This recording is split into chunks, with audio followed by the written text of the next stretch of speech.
Good morning. The cow that was granted a permit to dispose of rubbish. We applied for an upper tier waste carrier licence in Beau's name, and Beau is a Charolais cross heifer. We'll have more about the cow called bovine later. First, though, all this week we're talking about our national parks, which are celebrating 75 years of existence. Today we're heading to the Black Mountains in Bannau Bryceiniog, or the Brecon Beacons as it's known, where a peatland restoration project is making a big difference to the landscape. Marie-Claire Carey-Jones chose a very windy day to meet Richard Ball from the National Park Authority and local farmer Jeff Gwilym to find out more. It's incredibly windy where we walk now, but the views are incredible. This is Pennegadavawr just behind us and Weinbach in front of us. And you'll see later, how badly eroded it was. But our first thing to do was really put a path in to stop people walking all over the place. The difference it's made has been immense. And Jeff, what sort of a difference do things like that make to you when you're grazing your animals up here? Before the path went in, there was so much erosion and people pressure with their feet, as when you walk in and it gets muddy, they walk to the side, and then it gets muddy, they walk to the side, and the path was sort of about 50 metres wide. Whereas now, since they've done the path works, it's a lot easier when you come in with the bike to get the sheep, to follow the path, and makes it very easy and quick to get from one area to another. So there seems to be a shelf there in the landscape. What are we looking at? Well, we always know them as rubbing points. Sheep, when they get a bit itchy on the changing the weather or whatever, and start rubbing on it, and that helps with the erosion and really. Yeah, we call that a peat hag, so it's like a peat cliff almost. Wind will dry them in the sun, the sun dries them in the summer, and then peat blows away, and in the winter the water gets into it and washes it away.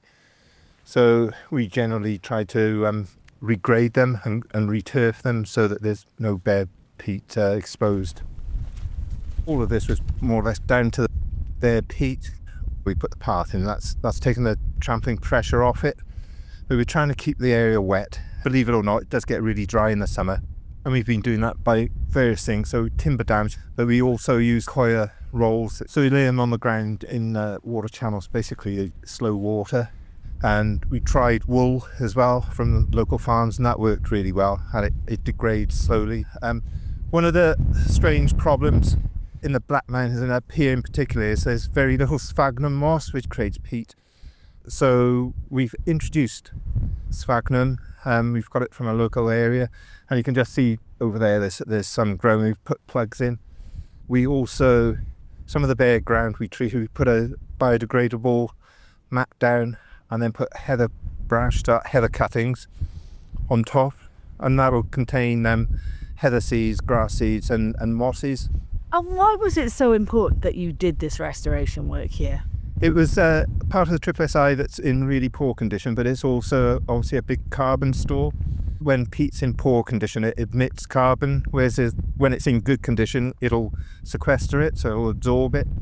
And tell me a little bit about your farming side of it. Well, we're farming about 300 acres of owned land with grazing rights on the Black Mountains, which we've always used. We've been farming in the area since about the early 1700s. So how do you weigh up the two things then, being a farmer and ensuring you're doing your bit for climate change and doing your bit for the peatland restoration? Well, I think as farmers, we have a responsibility to look after it and keep it in as good a condition as possible. And the works the National Park have done to retain the water on the peat bog, it keeps it damp, which in a dry time then, like a dry summer like we had last year, the moisture underground keeps the grasses growing on top of the bog, which benefits the sheep for somewhere to graze when it's dry. And I think there's a lot to be said in that. Farmer Jeff Gwilym there. The clear-up has started this week at the fly tipping site in Kidlington, just outside Oxford, where 21,000 tonnes of rubbish were dumped. DEFRA statistics show local authorities in England dealt with 1.26 million fly tipping incidents in 2024-25. Well, now the Country Land and Business Association, the CLA, has revealed it made 2 bogus applications for licensed waste carrying. Businesses can apply for these licenses and then charge people to take away their rubbish. The CLA made the applications to prove the system is flawed. One application was made on behalf of a cow called Bovine, B-E-A-U, vine, yes, bovine, and another for a fictitious character called Lorry Load. Both were approved by the online system with no checks. Anne Maidment, director of CLA Southwest, made the applications. She told me that Bovine is a real cow from her own farm. We applied for an upper tier waste carrier licence and dealer in Beau's name. And Beau is a Charolais cross heifer.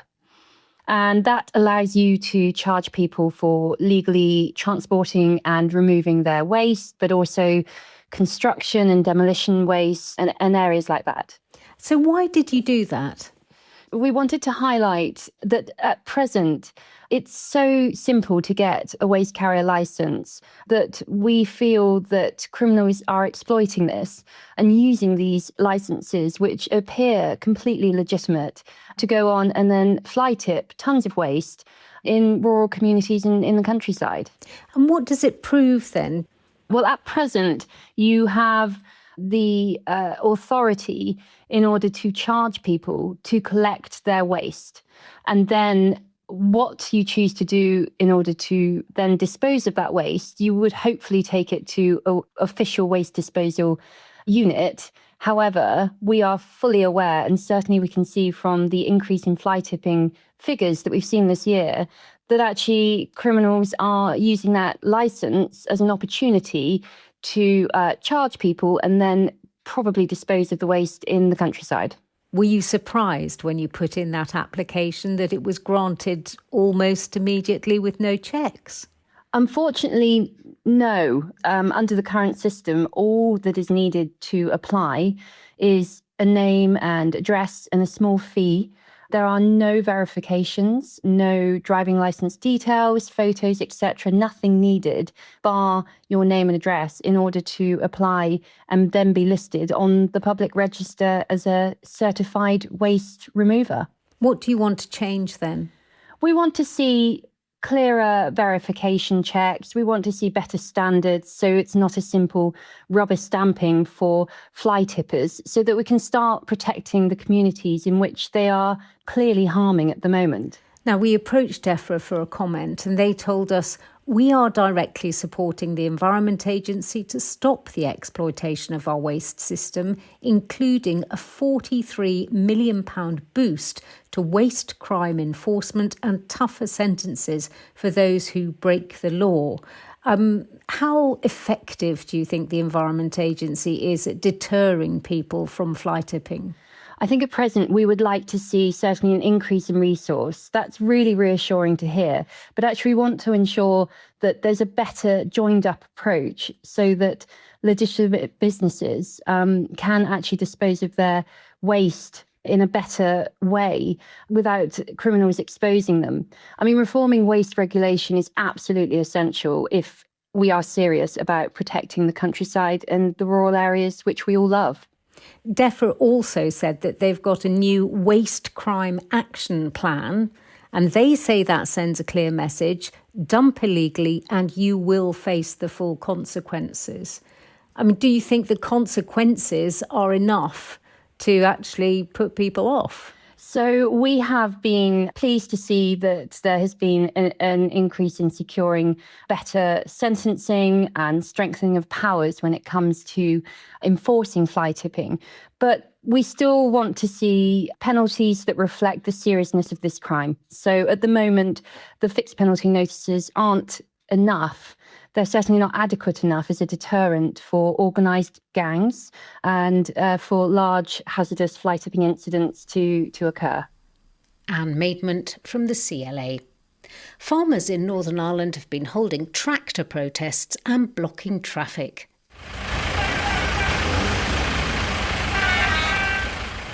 They're asking for more financial help as they face rising fuel prices after the government in the Republic of Ireland told farmers there that €100 million are being made available to support them. The huge rises in fuel costs since the war in the Middle East may be putting pressure on households across the UK, but farmers say their costs are being pushed so high they could be facing a crisis for their businesses. I asked our Northern Ireland agriculture and environment correspondent Louise Cullen what help farmers south of the border were getting. The €100 million package is specifically for farmers, agricultural contractors and fishers. Now, it covers from now up until the end of July. That coincides with peak fuel usage on farms. Roughly 120,000 farmers and 1,500 full-time contractors are eligible to be under this scheme. They'll get a support rate equivalent to about 20 cents per litre of marked gas oil, green diesel as it's called in the Republic, diesel marked for agricultural use. About 5 million of the fund is being used to support fishers and other sectors like specialist horticulture and forestry. Now, there'll also be a further 10-cent reduction on excise duty on petrol and diesel and just over a 2-cent reduction on that marked gas oil. The package has been welcomed by farming groups in the south. I suppose farmers in Northern Ireland have been looking over the border and thinking, actually, we need help too. So what have they been doing? Well, farmers here say that they do need support too. They've already seen a scheme for home heating oil support introduced in Northern Ireland. Now, the Ulster Farmers Union, they appealed for no protests, but there was a slow-moving convoy held in Strabane in the northwest at the weekend, and the organisers there said they were standing in solidarity with all of those protests in the south that we saw so much last week. William Irvine, who's the president of the UFU, he met politicians at Stormont to make the case on behalf of members. He said farmers were facing a very real crisis with increases in energy, fuel and fertiliser, and he warned that consumers would end up paying in the long run. He's asked parties there to sign a letter to the Prime Minister urging support. Now, we have had some protest action being taken. We've had some slow-moving convoys on some roads, tractors involved in that and so on, and that's been both in Belfast, in parts of County Down and Antrim, and also in County Tyrone. Farmers there said that they're simply sick and tired of the cost of everything, that they would rather be at home working, but they felt that they had to take a stand because of these spiralling costs and the pressure it's putting them under. Well, we've been in contact with the Treasury here in the UK. We asked them whether they were taking any action helping farmers, and in a statement they said, "We are determined to help keep costs down. Red diesel continues to benefit from an 80% tax discount, saving farmers almost £300 million a year, and we are providing £11.8 billion to support farm costs." There's no similar package to the Republic of Ireland. The First and Deputy First Ministers here in Northern Ireland, they've actually written to the Prime Minister themselves calling for the government to intervene on these rising costs. The Department of Agriculture, Environment and Rural Affairs here, Minister Andrew Muir, he said he would continue to engage with the Ulster Farmers Union in support of their case for new and additional assistance from the UK government, and that would help cover pressures associated with energy, fuel and fertiliser prices. And he said that DAERA would continue to support farmers in Northern Ireland through the provision of the existing annual farm sustainability payment as previously set out.